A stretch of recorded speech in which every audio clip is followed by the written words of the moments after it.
सीधा असर पड़ेगा। फाइनेंशियल टाइम्स की एक रिपोर्ट ने इस कहानी को और बड़ा बना दिया है। बताया जा रहा है कि एक ऑयल टैंकर कंपनी ने करीब $2 मिलियन देकर सुरक्षित रास्ता हासिल किया। हालांकि पेमेंट का तरीका साफ नहीं है। संभावना है कि ये इनडायरेक्ट चैनल से किया गया, लेकिन कोई ऑफिशियल कंफर्मेशन नहीं है।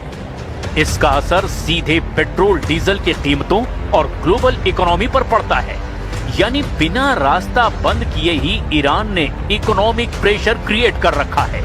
इतना ही नहीं, अब इस तनाव में दुनिया की बड़ी ताकतें भी सीधे तौर पर सक्रिय होती दिख रही हैं।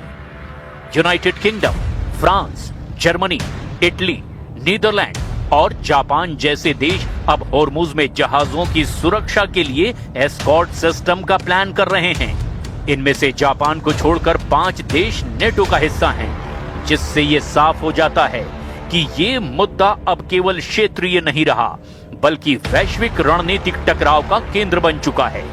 लेकिन दिलचस्प बात यह है कि ये देश सीधे सैन्य टकराव से बचना चाहते हैं और पहले हालात के शांत होने का इंतजार कर रहे हैं। Bonsoir à toutes et tous.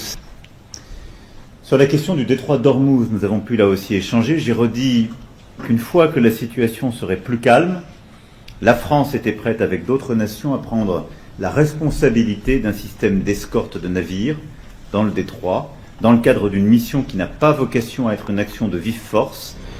कहानी यही खत्म नहीं होती, बल्कि अब एक और बड़ा और खतरनाक प्लान सामने आ रहा है। एक्सियोस की रिपोर्ट के मुताबिक ट्रंप प्रशासन ईरान के खार्क आइलैंड को निशाना बनाने की रणनीति पर काम कर रहा है, जहां से ईरान का करीब 90% तेल निर्यात होता है, यानी उसकी अर्थव्यवस्था की रीढ़। रिपोर्ट्स बताती हैं कि अमेरिका इस द्वीप पर नाकाबंदी या फिर सीधे कब्जे जैसे विकल्प देख रहा है, ताकि ईरान को स्ट्रेट ऑफ हॉर्मुज खोलने के लिए मजबूर किया जा सके।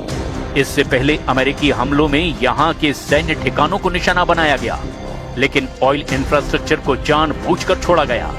यानी साफ संकेत है, अभी दबाव बनाया जा रहा है और अगला कदम सीधे इकोनॉमिक नॉकआउट भी हो सकता है। और अगर ऐसा हुआ तो इसका असर सिर्फ ईरान तक सीमित नहीं रहेगा, बल्कि पूरी दुनिया इसकी चपेट में आ सकती है। खार्क आइलैंड पर हमला या कब्जा ईरान की अर्थव्यवस्था की रीढ़ तोड़ने जैसा होगा, क्योंकि उसके ज्यादातर तेल निर्यात का रास्ता वहीं से गुजरता है। लेकिन इसके जवाब में ईरान चुप नहीं बैठेगा। माना जा रहा है कि ईरान खाड़ी क्षेत्र में अमेरिकी सहयोगी देशों जैसे सऊदी अरब और यूएई के ऑयल इंफ्रास्ट्रक्चर को निशाना बना सकता है, जिससे पूरी दुनिया में तेल सप्लाई पर भारी संकट पैदा हो सकता है। ऐसे हालात में कच्चे तेल की कीमतें बेकाबू हो सकती है, वैश्विक बाजारों में हड़कंप मच सकता है